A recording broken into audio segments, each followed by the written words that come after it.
totalmente. Então, vamos prosseguir. Depois aí a gente vai vendo, senão a gente não vai conseguir, Rose. Sandrinha, você quer começar a leitura do livro? Acho Começo. melhor a gente voltar um pouquinho para Nós dar estamos significado. naquele momento em que ela está na prisão, né? É, E diálogo com o Ciro, e o Lúcio se afasta com o Nestório, né? Para que ela tenha esse diálogo mais íntimo com esse espírito com o amado dela, Ciro. né? Com o Ciro. Então, você quer que comece onde? Na fortaleza moral que lhe ocultava? Pode começar daí. Então, tá. Na fortaleza moral que lhe ocultava as mais dolorosas emoções, o mancebo continuava. Dize-me, Célia, que amarás sempre a vida, que terás muita fé e me esperarás cheia de confiança. Quero enfrentar o sacrifício com a certeza de que prosseguirás, como sempre, forte na luta e conformada com os desígnios do Criador. Sim, murmurou ela, com uma cintilação de fé lhe brilhar nos olhos. Por ti, nunca odiarei a vida. Por meio da minha confiança nas promessas do Cristo, rejubilarei quando chegares.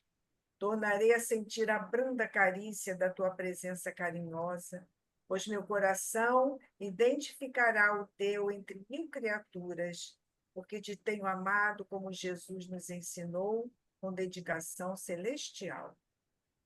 Assim, querida, murmurou o jovem confortado, foi sempre assim que idealizei o teu coração humilde e generoso. Ciro, disse a donzela candidamente, rogo a Jesus que nos conserve a fé nas angústias desta hora. Esperarei a tua volta, cheia de confiança em ti, sabendo que me quiseste sempre, tal como te amei. Depois de uma pausa, olhos umedecidos, continuou emocionada. Sabes, lembro-me agora de nossa excursão ao lago de Antipatris. Recordas-te? Eu estava surpresa por te ver quando a onda me colheu, impelida pelo vento. Hoje pergunto se não seria melhor ter morrido. Aprenderia a amar a Jesus fora de um mundo como este e haveria de esperar-te na outra vida com o meu amor grande e santo. Ainda sinto a emoção do minuto em que me salvaste, trazendo-me à tona. É verdade, atalhou o rapaz, fazendo o possível por não trair a emoção daquelas reminiscências. Mas, recordando tudo isso, não somos levados a crer que Jesus desejava, como ainda deseja, a tua vida? Não fui eu quem te salvou, mas o Mestre Divino te queria na terra. Sim, obtemperou comovida. Continuarei implorando a Jesus que te permita voltar, conforme prometes. O mundo, Ciro, é sempre um lago revolvido pelo vento das paixões e no fundo das águas. Há sempre vasa que sufoca as mais nobres aspirações do espírito. E Jesus não me falte com a tua companhia no futuro, pois quero viver para servi-lo na claridade de tua memória, que honrarei em toda a vida. Célia, não duvides do Senhor, nem descreias da minha volta. Pensarei sempre em ti, como nunca te esqueço.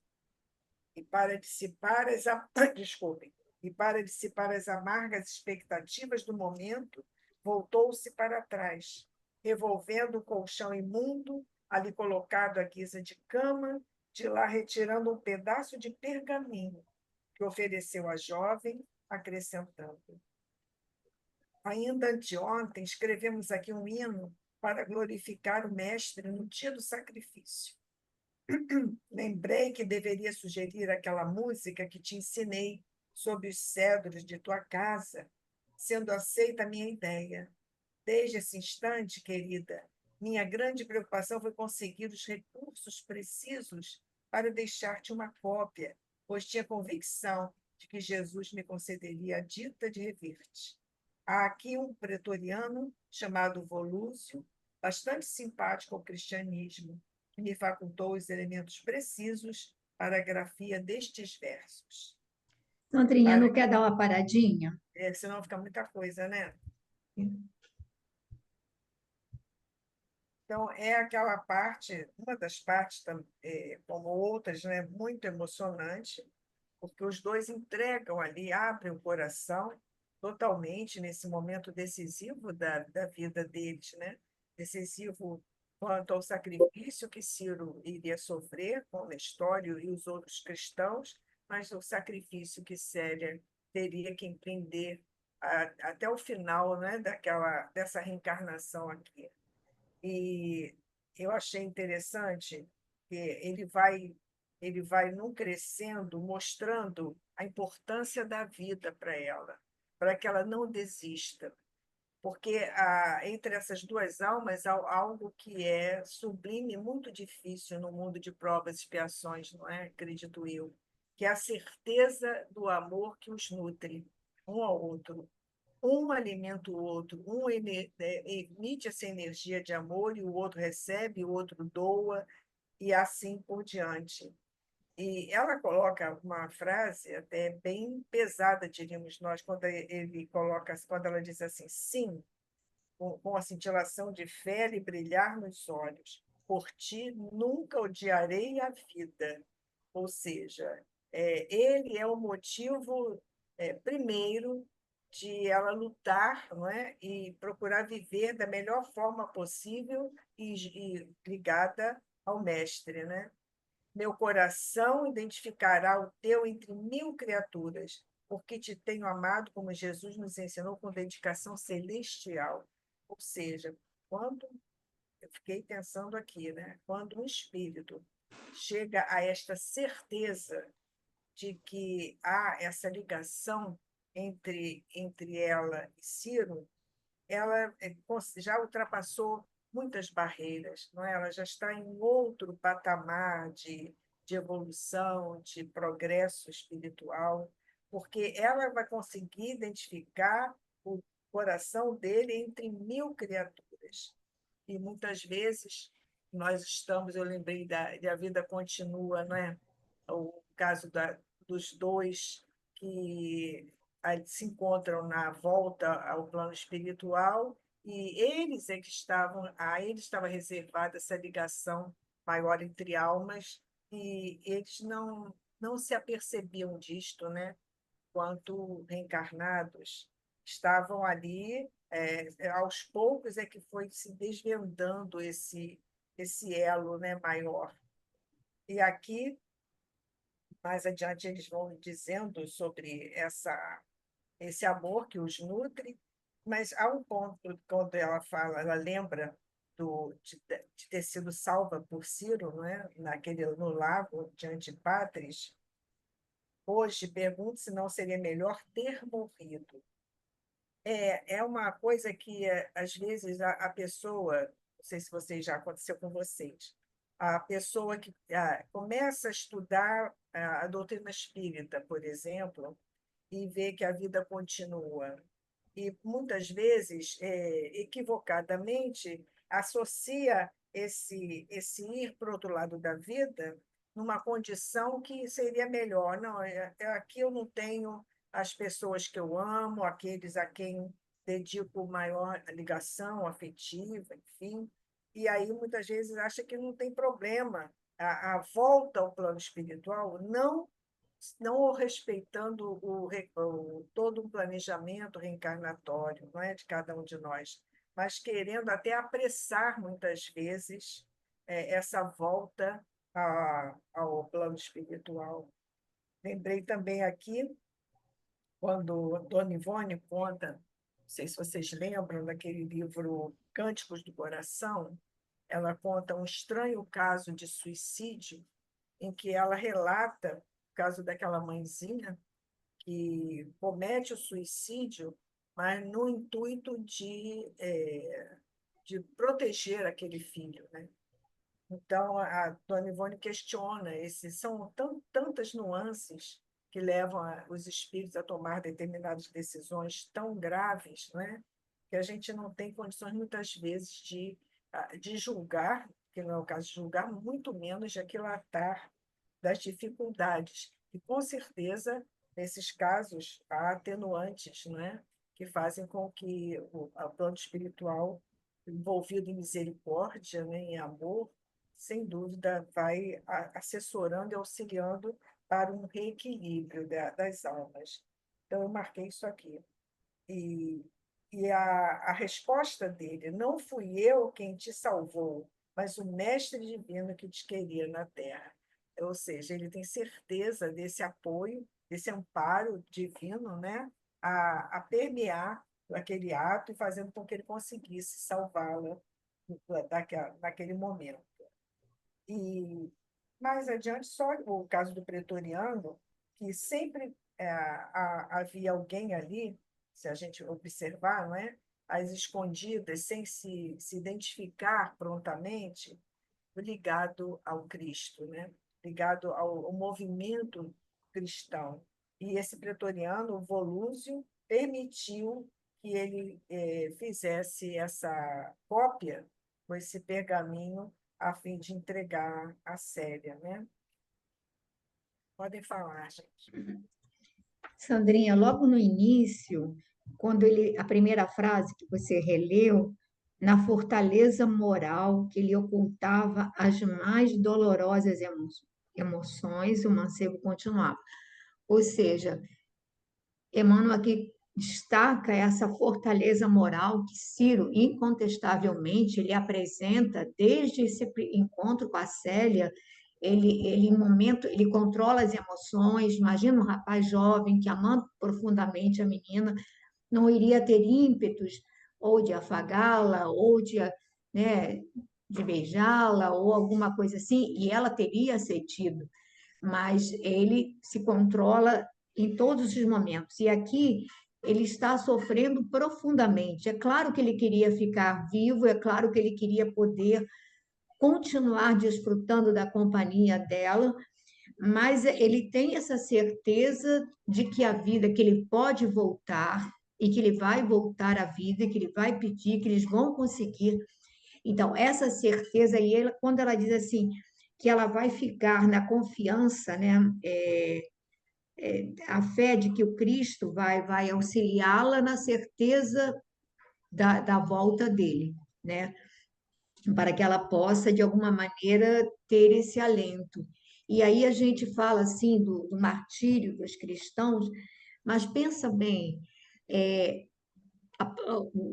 digamos assim, o testemunho que a Célia terá que dar exige muito mais sacrifício, porque vai ser uma dor mais longa, mais continuada, mais solitária. O que a gente sabe que esse espírito vai ainda vivenciar nessa etapa reencarnatória é muito mais doloroso do que aquele sacrifício em que as pessoas vai ter aquele momento de sofrimento, mas ele é curto. E depois, claro que a vida prossegue e o espírito vai ter que continuar a dar o testemunho, como naquele sonho,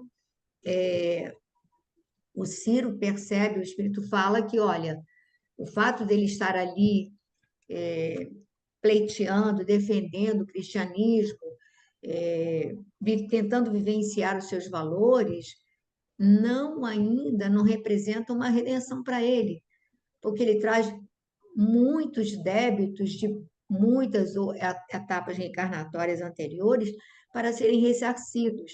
Então, ali ele se depara com essa verdade, ele abraça essa verdade, mas essa fortaleza moral que ele apresenta aqui, essa, ele não vai apresentar, não é uma aquisição definitiva, é algo circunstancial. A própria presença da Célia estimula nele esse desejo de ser para ela esse referencial de força, de coragem, de inteireza, enfim.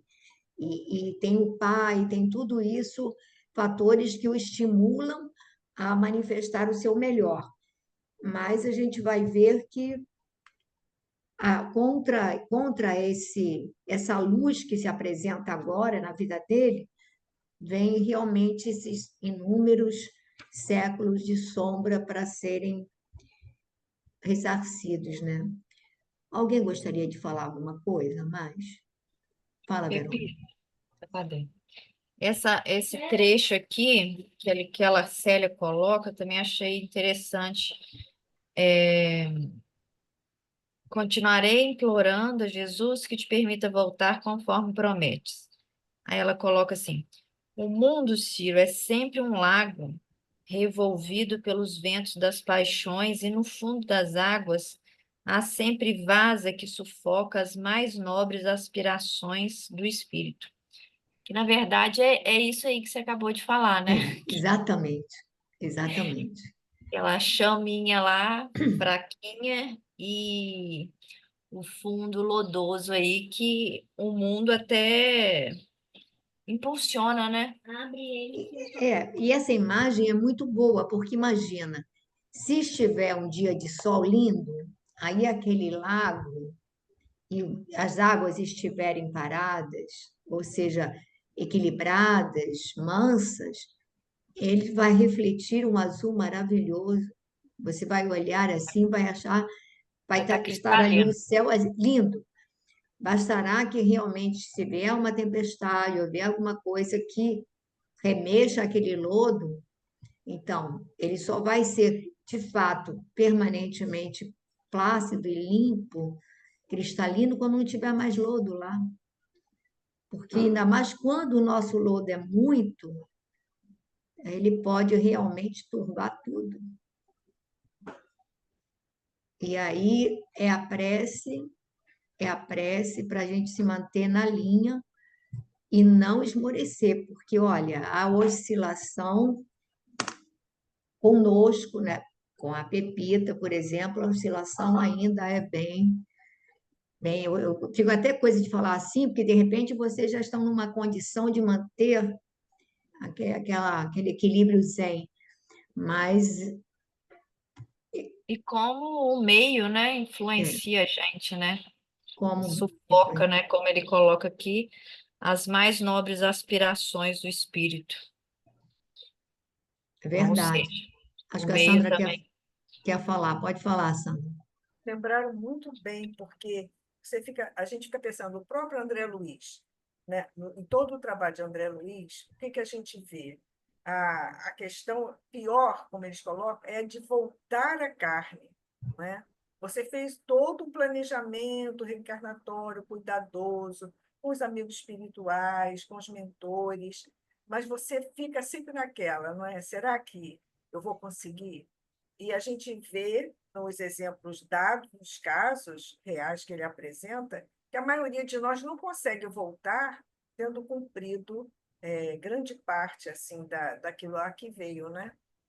Voltamos e temos de refazer todo o projeto, e uma parte apenas foi alcançada, a outra grande parte, muitas vezes, justamente, olha aí, no Lago das Paixões, nas dificuldades que se apresentam, não é? Uma coisa é você projetar o que gostaria, outra coisa é você viver dia a dia aquela realidade, né? E talvez por isso eles tenham tanta paciência conosco que estamos aqui nesse escafandro, né? Reencarnados, mas nós não podemos nos acomodar, porque isso aí nós já sabemos, ó, essa vigilância, né? Que precisamos ter, mas cair é cair e se levantar de novo, né? Não desistir. É, por isso aí mesmo. Então, quem aqui gostaria de continuar a leitura? Quer continuar a leitura aí, Rosana?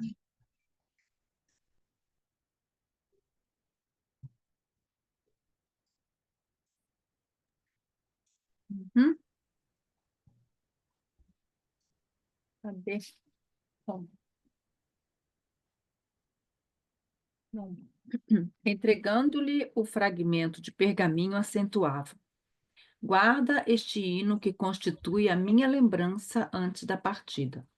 Todos nós colaboramos na formação do poema, mas lembrando-me da nossa eterna afeição, Encaixei aí algumas rimas nas quais traduzi minhas esperanças. Dedico-as a ti para confirmar-te a dedicação de todos os momentos. Deus te abençoe e te proteja, exclamou a jovem Patrícia, guardando a preciosa lembrança.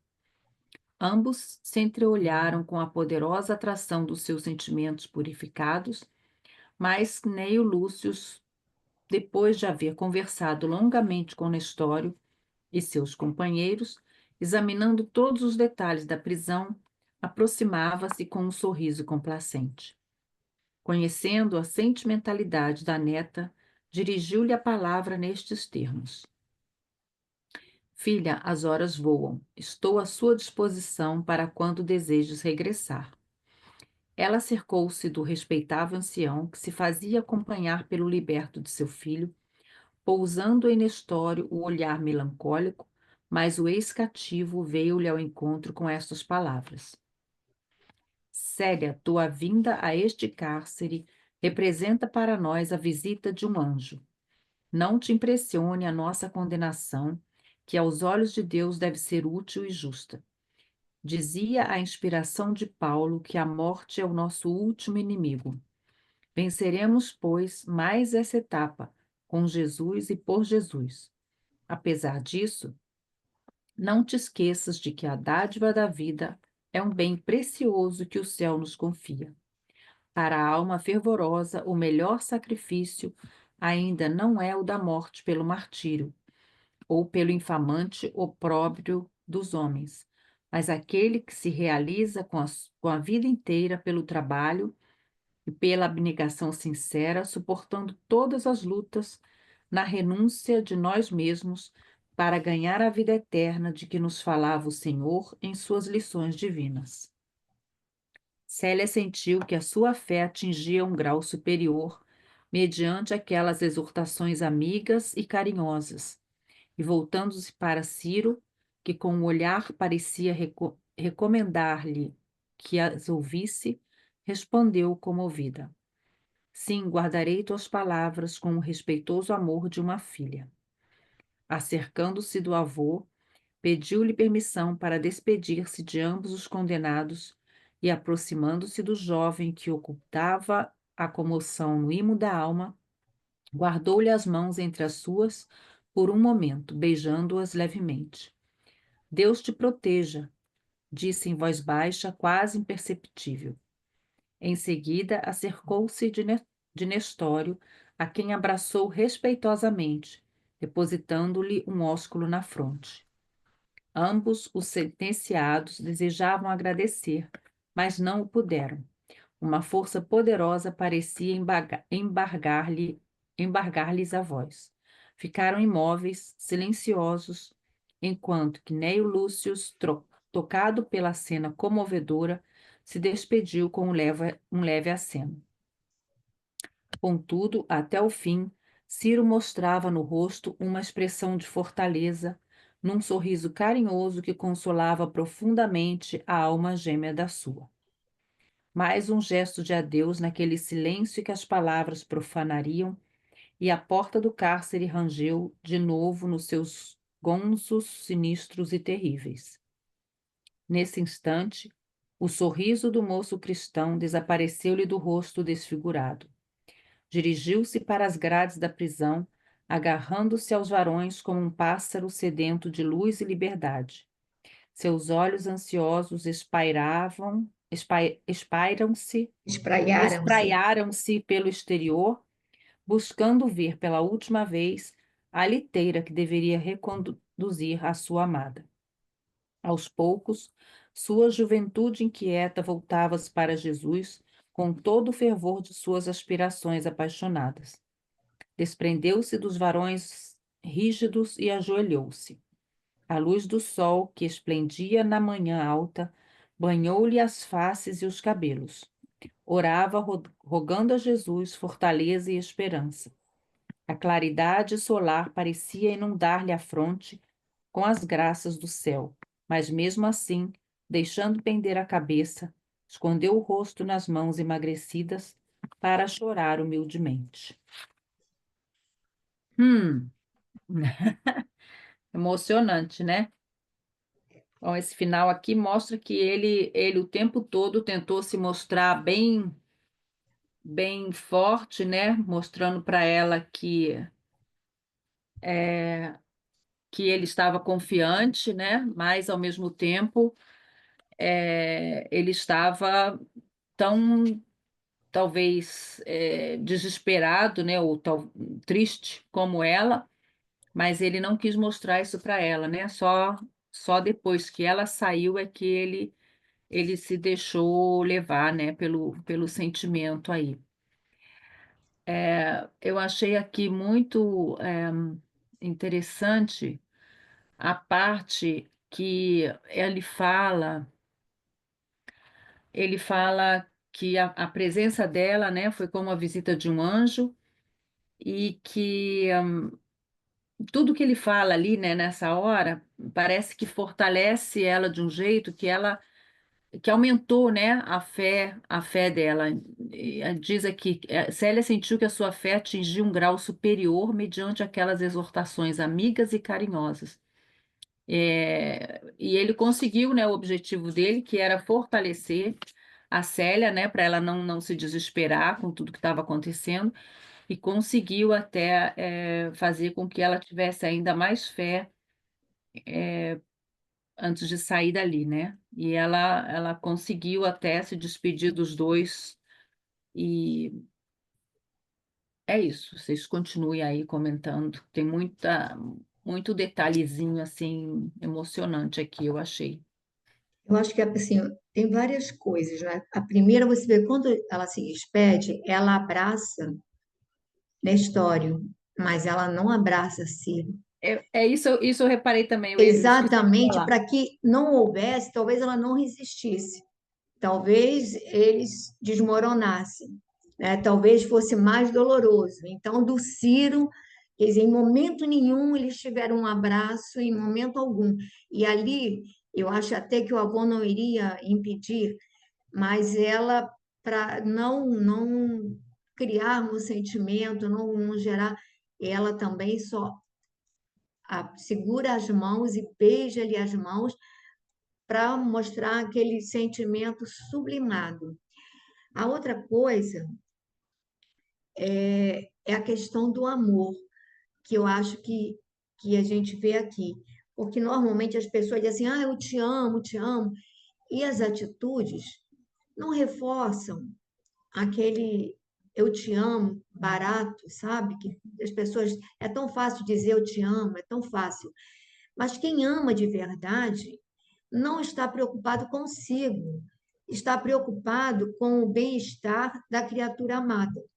Então, o Ciro, o amor dele por ela era tão sublime que ele queria se mostrar, em momento algum, ele não podia expor a fraqueza, a dor dele, né? Ele não podia gritar, ele não podia falar, para que ela, em momento nenhum, desmoronasse. Então, para que ela se buscasse a sua fortaleza, para que ela repara, gente, que ele poderia dizer assim, bom, ela vai ficar com raiva dos pais, a gente em momento nenhum teve oportunidade. Ele faz questão de, no discurso para ela, de dizer que, olha, depois do amor a Deus, a Jesus, vem o amor aos pais, o amor e o respeito aos pais. Então, que ela sempre fosse essa filha amorosa, ou seja, que ela não guardasse qualquer ressentimento do pai, principalmente do pai. Então, ele faz ali, ele se sacrifica e se eleva para que ela possa ter, digamos assim, enfrentar essa separação de uma maneira mais inteira, menos sofrida, menos que se ela vai embora e com a imagem dele definhando, sofrendo, gente, aquilo iria acompanhá-la, mas ela vai embora, quando ela se vira para dar o último adeus, ele está sorrindo para ela. Aí ela vai guardar o sorriso. Eu vou colocar depois para vocês no grupo um vídeo da Luciliana Galvão falando sobre o amor do Gibran, Khalil Gibran, por aquela moça que o descobriu, né, nos Estados Unidos e que foi a sua tutora, digamos assim, mecena, né, aquela que protege os artísticos e tal. E aí ela vai falando como essa moça, e ele cansa de dizer que ela tirava, fazia brotar o melhor dele. Nunca tiveram nada. Sempre foram apaixonados a vida inteira, mas nunca foi aquele, não é o amor platônico, não, porque eles se escreviam, um fazia com que desabrochasse no outro o seu melhor. E ele dizia isso, e é lindo isso. E eu vou colocar depois para vocês ouvirem, porque a gente tem muito aquela coisa, né? O mundo hoje é muito daquela coisa, tem que pegar, tem que aproveitar, tem que curtir o momento, usufruir do prazer, quando o amor de verdade, ele vai se preocupar profundamente com o bem-estar da criatura amada. Não a satisfação dos meus impulsos, não a satisfação do meu querer, mas o bem-estar da pessoa amada. Isso é amor. Esse eu te amo, isso aí sabe, são palavras fáceis que o vento leva e que às vezes o sacrifício não suporta, né? Então, depois eu vou colocar, porque eu acho que tem a ver com isso, e porque é bonito também. Aí vocês vão ouvir. Mais alguém quer falar alguma coisa? Porque é realmente comovente esse discurso deles, essa despedida. Se alguém quiser falar, está querendo falar, Ana? Não? Verônica, Solange, Lore. Lore está ali suspirando, ó. Acho que está chorando com a Abigail. Pois é.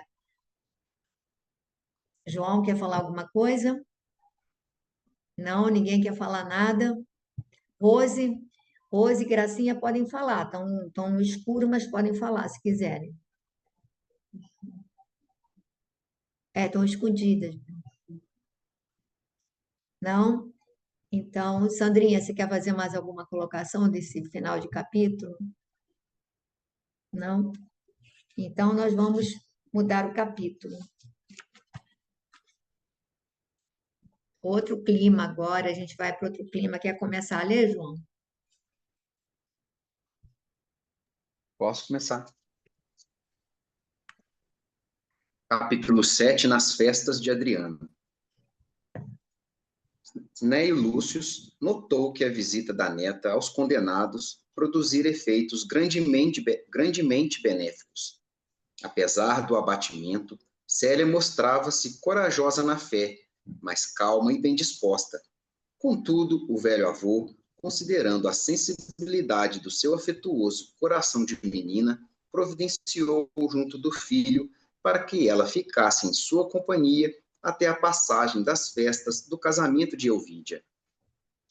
Neste ínterim, não podemos esquecer que a esposa de Lólio Úrbico, novamente em Roma, ia frequentes vezes à Suburra, onde mantinha os mais íntimos colóquios com a vendedora de sortilégios já conhecida. Horas a fio, Cláudia e Plotina trocavam ideias à surdina, assentando providências criminosas ou arquitetando planos sinistros, salientando-se que Atéria, havendo conquistado o máximo da estima dos patrões, trazia a antiga plebeia informada de todos os fatos atinentes à vida íntima do casal. Nas vésperas do enlace de Ovídia, vamos encontrar a capital do império na agitação característica das épocas festivas. Preparando-se para a sua derradeira romagem a um dos centros mais antigos do mundo, Adriano desejava brindar o povo romano com espetáculos inesquecíveis. Em tais ocasiões, as autoridades políticas aproximavam-se do sentimento popular, alimentando-lhe as vibrações de extravagância e de alegria. A inauguração de novos edifícios, os preparativos da viagem e a adesão do povo ao programa oficial justificavam os mais altos caprichos da magnanimidade imperial. Por toda parte, verificava-se o frêmito dos trabalhos extraordinários, enchendo a cidade de improvisações transformadoras. Construções de novas arcadas, pontes ou aquedutos provisórios, distribuições de trigo e vinho, organizações de préstitos religiosos, homenagens a templos especializados, loterias populares e, por fim, o circo com as suas novidades inexcedíveis. O povo esperava sempre tais manifestações com júbilo incontido. Instalado no Palatino, Hélio Adriano cogitava de distrair as massas romanas, organizando comemorações da nossa natureza, movimentando as autoridades, induzindo a guardar, porém, intimamente, o objetivo principal de todas as atividades, que era o de sua viagem à Grécia, cujas graças já lhe haviam conquistado a mais ampla simpatia. O grande imperador, classificado na história como o maior benfeitor das cidades antigas, onde se havia erguido o berço da cultura e da civilização, projetava as melhores construções para Atenas, bem como o estudo especializado das ruínas de toda a Hélade, de modo a beneficiar o patrimônio grego na medida de todos os seus recursos. Continua, Pepita. Você está sem som. Não é que está sendo mais dissertativo, João? Pode pegar só mais um pedacinho. Ok. A hora que você quiser, eu paro. No limiar dos acontecimentos, vamos encontrar o soberano na intimidade de Cláudia Sabina e de Félegon, seu secretário de confiança, analisando os pormenores do cruzeiro que as galeras imperiais haveriam de fazer pelas águas mediterrâneas. A certa altura, Adriano interpela o secretário. Senécio, já cumpristes minhas ordens concernentes à expedição dos convites? Por Júpiter, exclamou Félegon satisfeito. Nunca me esqueceria de cumprir a preceito uma determinação de Augusto. Como vê, disse o imperador dirigindo-se a Cláudia, tudo está pronto e em ordem de marcha. Entretanto, necessito de alguém que me acompanhe, não tanto com um senso de arte ou de crítica, mas com um propósito de trabalho, atento ao meu desejo de transportar para Tibu algumas colunas célebres e outras soberbas relíquias das ruínas de Fócida e Corinto. Tenciono ornar os nossos edifícios com os tesouros do mundo antigo. Não poderei dispensar, no meu retiro de Tibu, as visões do Jardim dos Deuses, com as suas sugestões preciosas ao meu espírito. Quer dar uma paradinha?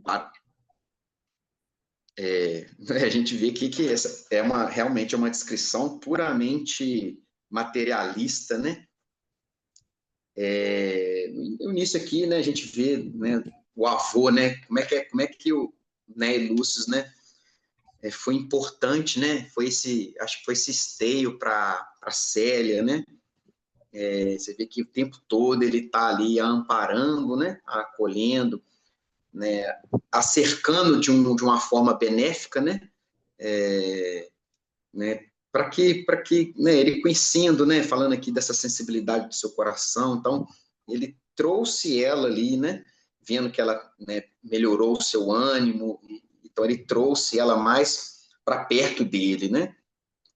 Aí aqui a gente vê, retorna, né, essas tramas, né, da Cláudia com a Plotina, né, e ainda com mais um cúmplice lá dentro da casa do Elvídio, né, a Téria. Então você vê esse trio, né, tramando ali, né, essas intrigas, né, complicado, né, e a gente vê, às vezes eu atendo certas ocorrências aqui, a gente vê que nada mudou, principalmente essas ocorrências passionais, aí você vai, na hora de fazer o histórico da ocorrência, você vê que ainda essas tramas, esses enredos, né, que às vezes o ser humano é movido pelas paixões mais baixas, como é que é capaz de criar enredos, ideias em que culminam em tragédias, né?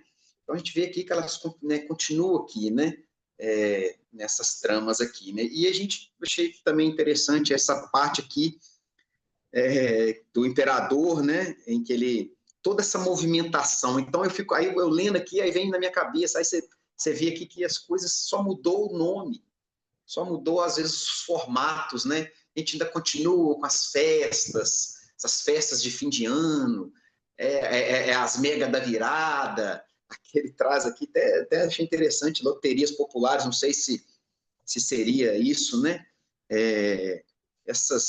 Né? A gente vê toda essa horizontalidade, né? Esse movimento horizontal, né? E as festividades, né? As comilanças, os prêmios, tudo, né? A gente vê que hoje em dia nós ainda temos muito isso, ainda, só, às vezes muda só os formatos, né? Os nomes. É claro que não, aqui não falou ainda, mas creio que ainda vai ter, né? Ele fala aqui do circo, né? A gente não tem essas carnificinas, mas não deixa de ter, porque quantas tragédias a gente não presencia nessas festas onde tem as bebidas, né, aquelas permissividade. Então, a gente vê que ainda isso ainda está muito intrínseco ainda na humanidade, na nossa sociedade, né? E, sim, Pepita, se quiser, acho que é mais isso, né? Você vê o apego do imperador que ainda, né? As coisas materiais, achando que, né, ainda muito ainda, né? O legado dele, você vê que é um legado, né, pueril, né? Você vê que se restou do legado de Adriano. Claro que muita coisa não se joga tudo fora, mas a maioria virou ruína, virou pó, porque não tinha sustentação, né? Acho que é mais ou menos essas descrições aqui, se o pessoal quiser complementar aí. Na realidade, você já comentou a sensibilidade do Neio Lúcio, porque imagina, a menina sofrendo terrivelmente com a morte nas circunstâncias que foi do Caio, e aí a irmã a 1.000 por hora, quer dizer, na realidade, na mãe, o pai, em casa ela não teria, digamos assim, não haveria cuidado com a dor dela, não haveria espaço para a dor dela, porque todo o movimento da casa era para o enxoval e os preparativos da festança que estava sendo promovida para o casamento da irmã. Então, o avô teve a sensibilidade de dizer, não, deixa ela comigo até passar isso tudo, para que a dor dela não fosse tão exacerbada.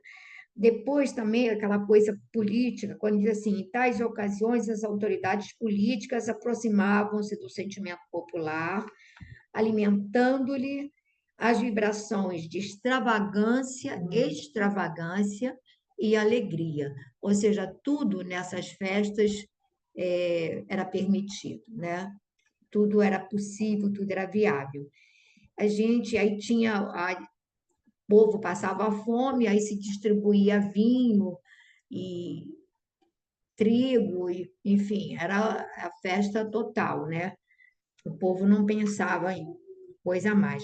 E depois ele vai falar assim do imperador como grande, na história classificado como o maior benfeitor das cidades antigas. E a gente vê nele um gosto já, assim, uma sensibilidade artística para o belo.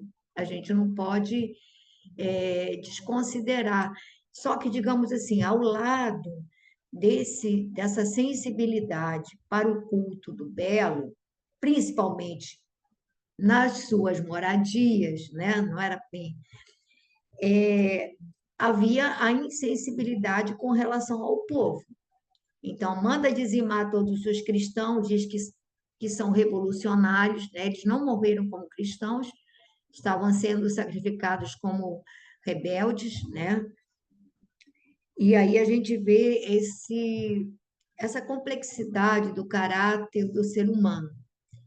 Como nós temos, assim, somos um caleidoscópio com 1.000 facetas e como é difícil. Às vezes a gente vê, às vezes, psicopatas que são apaixonados e são cultores de música clássica, não é, de arte, e junto com isso tem psicoses aí, enfim, terríveis. Então, a gente vê exatamente esse crescimento nosso que não é linear, que não é uniforme, que há, digamos ali, valores que a gente não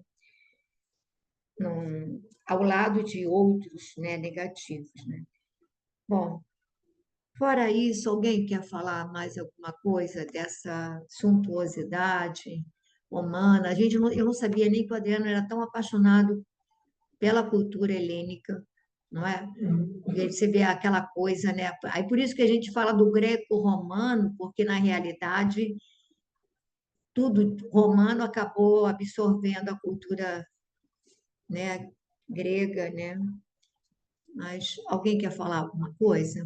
Acrescentar alguma coisa? Não? Então, Solange, dá para você ler um pouquinho? Tem som ou não?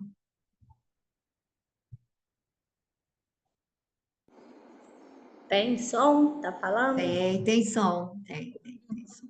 Então vou ler. A mulher do prefeito ouviu com particular atenção e, aproveitando a oportunidade para realizar seus projetos, aventou fingindo o maior desinteresse. Divino, o filho de Neio figura na lista dos vossos convidados? Não.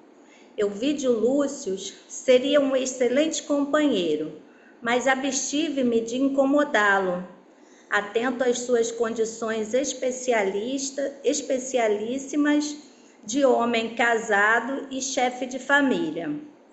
Ora, replicou displicentemente a antiga plebeia, a vez de permitir, discorde um tanto do vosso pensar a respeito. Acaso não tenho também um lar a exigir dedicação e cuidados? Não vou separar-me do esposo, que aqui ficará retido pelos deveres do seu cargo? No entanto, considero-me honrada em vos acompanhar, obedecendo à circunstância de representardes. Para nós outros, o soberano e o chefe magnânimo,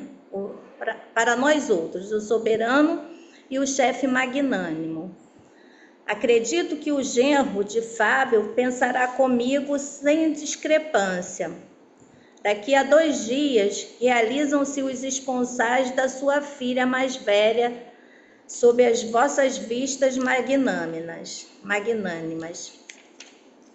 Ele, que recebeu tantos favores de vossas mãos generosas, poderia desdenhar o ensejo de vos ser útil em alguma coisa? Depois de uma pausa em que seus olhos fixaram profundamente o imperador, de um modo a recolher o íntimo efeito de suas palavras, continuou.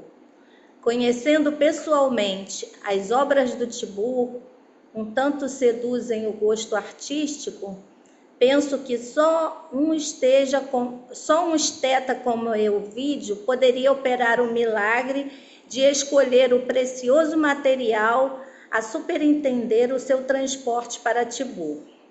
Além do mais, divino, creio que essa viagem, ausentando-nos de Roma por mais de 1 ano, seria sobremaneira agradável ao seu ânimo de patrício. Novas possibilidades, novas realizações e novas perspectivas, penso, lhe granjeariam vantagem para a própria família, visto que o império, representado em vossa magnanimidade, saberia recompensar-lhe todos os méritos. Hélio Adriano meditou um instante, enquanto o secretário tomava alguns apontamentos. A seguir, levando em conta as observações de Cláudia, que o fixava ansiosa, respondeu solícito. Tens razão. Euvídio Lúcio é o homem que procuro. Para ou continua, Pepe? Acaba de ler esse parágrafo aí, esse pedacinho. Sabina fez um gesto expressivo de satisfação enquanto o imperador incumbia Flegon de levar em seu nome o respectivo convite. Então, pode parar e comentar, Solange. Ah, Pepita, eu vou deixar você comentar. Eu sei que ela aqui conseguiu o que ela queria, né, há tanto tempo. Mas vou pedir que você comente aí, tá bom? Por favor. Quem é que gostaria de comentar para Solange? Quem é que gostaria de comentar? Quer comentar, Verônica? Pode comentar. Não, pode falar. Quando ela fala divina, ela está falando com o imperador, né? E sim, era a maneira como se tratava. Ele era divino, quer dizer, era o Deus na Terra. Era assim que era, não é? É. Magnânimo, divino, era assim. Eu acho que aqui ela, né? Não sei se eu teria muita coisa a comentar, não. Ela finge aí um desinteresse, finge que não está muito importando e joga a isca para Adriano morder, né? E ele realmente, o que a princípio ele já tinha descartado a possibilidade devido às condições do Elvídio, ele capta, né? Ele começa a achar, não, na verdade, né? Por que não? E aí começa a achar que realmente o vídeo é a pessoa certa, a pessoa indicada. Eu acho, eu fiquei até assim, sabe, sensibilizada pelo escrúpulo dele em não chamar o Elvídio, sabendo que ele era casado, ou seja, a diferença dele, o casamento dele, para a diferença da Cláudia, né, gente? Pelo amor de Deus. O imperador sabia muito bem que o casamento dela era de fachada, que não tinha. E sabia, as pessoas percebem quando um outro casamento é de verdade. E aí ele não queria criar essa situação para o Elvídio. Mas ela diz assim: ora, ele tem que ficar grato de poder lhe atender, afinal de contas, ele não tinha acabado de dar uma rica propriedade de presente de casamento para a filha, né? Não tinha sido extremamente benevolente com a família toda. E aí ele diz: ah, tem razão, resolve chamar. E aí eu fico imaginando, porque eu achava até que o Adriano talvez desconfiasse de alguma coisa dela com o Elvídio, mas eu acho que pelo jeito ele também não se percebeu, também não considerou. Sandrinha, estou vendo que você quer falar, pode falar. Fala aí dessas habilidades assim. A gente vê a Plotina só tramando, né?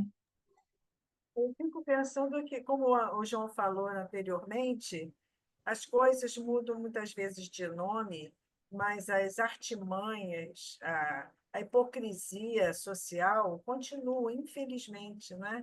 Se você pensa aqui no aspecto político da situação, quantas coisas são feitas, são arquitetadas para que a pessoa usufrua daquele valor e não atentando para o bem real daquelas pessoas, né? Observando muito o seu interesse pessoal, né? Que é o grande problema que a gente percebe. No caso aqui, a gente vai percebendo também que Emmanuel já começa a colocar na trama que vai se instaurando a importância do que a Cláudia, junto com Plotina, junto com a Téria, vão arquitetando e conseguindo um êxito, né? Infelizmente para elas, inclusive, né? Mas conseguindo um êxito diante até da diferença de postura, de condições morais daquela outra família, não é? Como você bem disse, a diferença da família de Cláudia para a de Ovídio era muito grande, não é? E a própria ação de Alba Lucínia, que a gente vai vendo mais adiante, faz com que a gente veja um outro enfoque, e até em prejuízo de si mesmo, mas observando o bem do outro, o bem maior, muitas vezes a pessoa abre mão da sua própria felicidade particular, né, familiar. E a Cláudia, justamente ao contrário, ela quer atingir os objetivos dela e tentar, de qualquer forma, levar o Elvídio ao reencontro, vamos dizer assim, né? E aí isso a gente vai vendo mais tarde. Então, é aquilo que a gente falou, não é, Sandrinha? A Cláudia é a paixão. E a paixão, ela quer o atendimento do desejo agora, não é? A esposa do Elvídio, ela já ama de verdade, aí tantas vezes ela se sacrifica pelo pai, se sacrifica pelo marido. Quer dizer, quando você ama, antes do atendimento da sua paixão, está o bem-estar daquelas pessoas que você, de quem você gosta, né? Essa é a grande diferença. E o mais interessante é que, olha, se passam 2 milênios, imagino que esses espíritos devam ter reencarnado em outras etapas juntos, e eles vêm para o século XX, a, a, a Atéria, né, e a Plotina, a Cláudia também, vão ser filhas do Neio Lúcio, acho que a Cláudia também. E aí, ele, várias vezes, ele conversa sobre isso, e elas eram muito hostis com relação a Maria, com a mulher do Ovídio, quer dizer, nunca a Maria, imagina, que vem caminhando, vem trabalhando, e na realidade a hostilidade ainda é manifesta.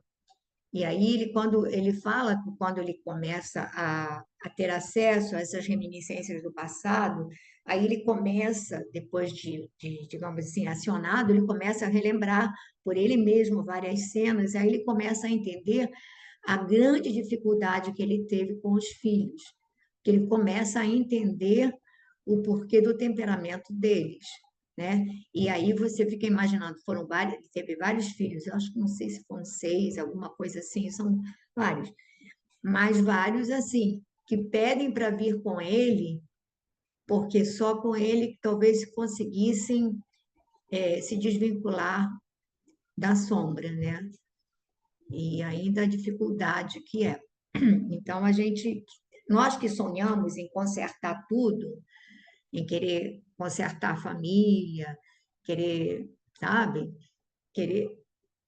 Acho que a gente tem que começar a tirar o cavalinho da chuva, porque a coisa é lenta, sabe? Gradativa, amorosa, e põe milênios nisso, põe encarnações nisso.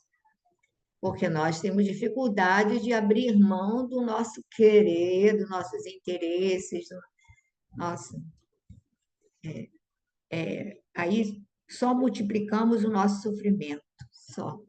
Pepita, estamos chegando, já são 5h12. Isso, vamos fazer a prece. Eu não tenho música, não sei, Verônica, não sei se vai conseguir colocar, a gente faz a prece. É para tentar? Meu medo é atrapalhar o negócio. Se não der, não tem problema não, Verônica.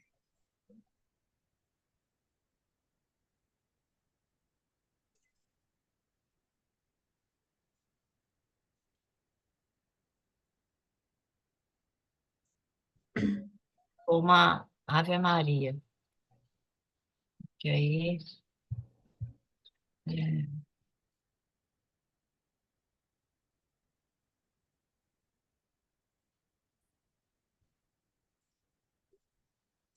A gente não está ouvindo não, Verônica. Peraí.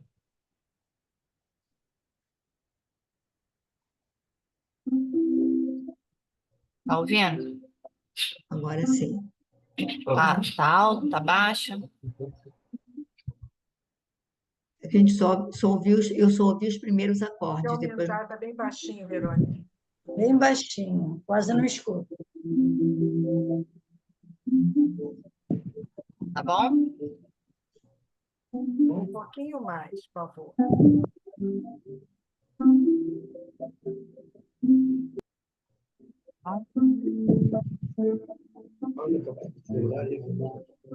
Deu? Está baixinho. ele acho que está meio que Está tremendo. oscilando. Tá oscilando, tá oscilando. Está oscilando.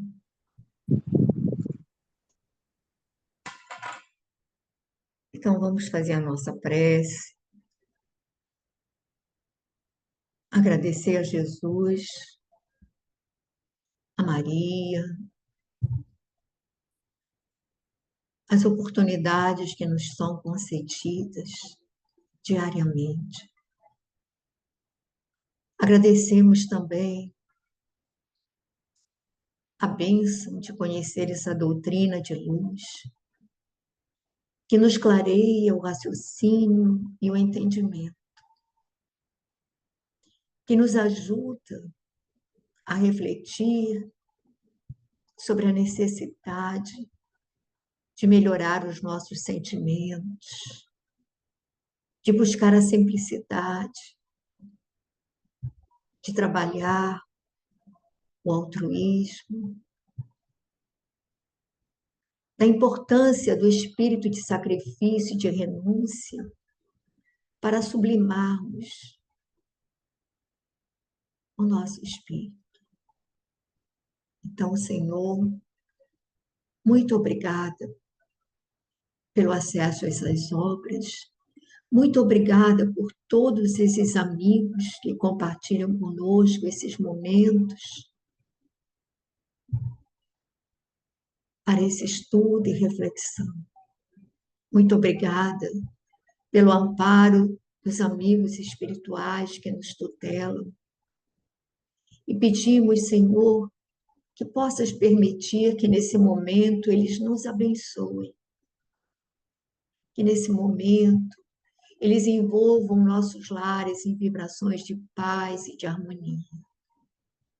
Pedimos também pelas pessoas que passam pela nossa mente, que desencarnaram ou que estão em sofrimento, para que os ampares, Senhor, para que teu amor possa envolvê-los e auxiliá-los. Pedimos ainda, Mestre, por toda a humanidade, pelas comunidades em guerra, pelos lares em conflito, pelas crianças que se sentem desamparadas, pelos pais que se sentem enfraquecidos diante do desandar dos seus filhos amados. Há tanta angústia, Senhor, por desconhecimento e por fraqueza nossa. Então te pedimos, Mestre, derrama tuas bênçãos sobre todos, sobre toda a humanidade. Que assim seja. Muito obrigada, Senhor.